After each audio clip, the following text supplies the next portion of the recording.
Morning. I'm looking forward to meet the EU defense ministers. The topic of this breakfast will be critical undersea infrastructure. We saw the incident last month in the Baltic Sea, where a gas pipeline and internet cables were damaged, and that has reminded us of the vulnerability, but also the importance of this type of infrastructure. And NATO has been addressing these threats for many years, but after the incident or the damage first against the North Stream pipelines and now also the Baltic Connector, we have significantly stepped up with more naval patrols, with more naval aircraft, patrol aircraft, and also with drones to increase our presence in the Baltic and the North Sea. We have also established, or we are in the process of establishing, a new center at our Maritime Command in the United Kingdom to better coordinate the efforts of allies, to work with partners, to work with the European Union, but also to work with the private sector to better share information and to ramp up what we do to protect critical undersea infrastructure. And earlier this year, NATO established a task force together with the European Commission on resilience, including critical undersea infrastructure. The task force has delivered its reports, and now we are working on the implementation and the follow-up of those recommendations. So critical infrastructure is important, and it's an area where we once again see the relevance and importance of cooperation between the NATO and the European Union.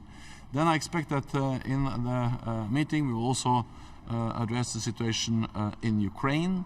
Intense fighting continues. The situation on the battlefield is difficult, and that just makes it even more important that we sustain and step up our support for Ukraine, because we cannot allow President Putin to win. Ukraine must prevail as a sovereign independent nation in Europe, and it's in our interest to support Ukraine. Secretary General, rumor has it that some of Ukraine's allies, partners, would like them to start talking to the Russians. Do you think that Ukraine should seek negotiations with the Kremlin? It's for Ukraine to decide on what are acceptable conditions for negotiations, and even more important, what are acceptable conditions for any agreement. The responsibility of NATO allies is to support Ukraine, to defend itself, because this is also in our interest to show that we are standing up for the rule of law, international law, and that we're helping Ukraine to fight back against a war of aggression. Wars are unpredictable. No one can say how and when this war ends. What we can say is that the likelihood for an acceptable negotiated outcome increases the more military support we provide to Ukraine. Because so far we have seen no real will from President Putin to negotiate an acceptable solution for Ukraine. So the only way to get there is to convince President Putin that he will not win on the battlefield, and the only way to get to achieve that is by strengthening the military capacity of Ukraine by providing support. So if we want a negotiated solution, the way to reach that, to get there, is military support to Ukraine. Secretary General. Thank you. So while the EU countries are still trying to figure out how to reach the 1 billion target that they promised for March 2024, Russia is actually being delivered enough ammunition from North Korea immediately. What does it mean for the situation on the ground? What does it mean for Ukraine? Well, NATO allies are stepping up also when it comes to production. This is something we started to address last summer, and allies from the United States, United Kingdom, but also European, EU allies, Germany and many others are now increasing production. I just visited Germany over the weekend, and I'm encouraged by the messages that they are producing more, but also investing in increased production capacity. And of course, the biggest ally is the United States, which has already made big investments in increased capacity. What we are doing from the NATO side is that we are working with the industry. We had the NATO Industry Forum last month in Stockholm.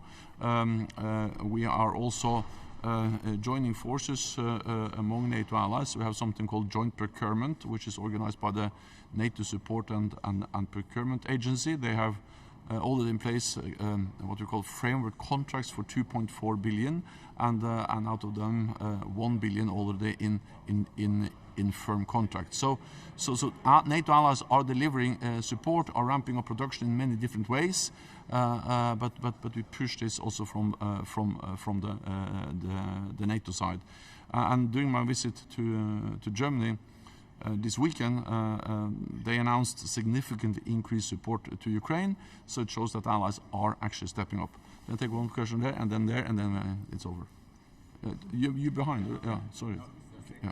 Yeah. Secretary General, from when did you hear first the name Roman Chervinsky, and from whom? Which name? It's a Ukrainian intelligence officer who could be involved in the Nord Stream attack, Roman Chervinsky. When did you hear first the name? Well, there are ongoing investigations, national investigations, and I will not comment on them. Secretary General, how do you estimate intention of Russia to relocate, to remove Navy bases to occupied Abkhazia, and also, one our citizen was killed on occupied territory, another was abducted. So how do you estimate situation? So we strongly support territorial integrity and sovereignty of Georgia, and of course we don't accept that these breakaway territories can be used by Russia to establish military bases. This just once again violates the sovereignty and territorial integrity of Georgia, and it demonstrates how far Russia is willing to go to achieve their military goals in Ukraine, but also that actually they have been pushed on the defensive. The Ukrainians have on the defensive because the Ukrainians have actually been successful in attacking naval facilities in Crimea, and therefore Russia is looking into alternatives, demonstrating actually the achievements that the Ukrainians have made in attacking Russian Navy. Thank you so much. Thank you.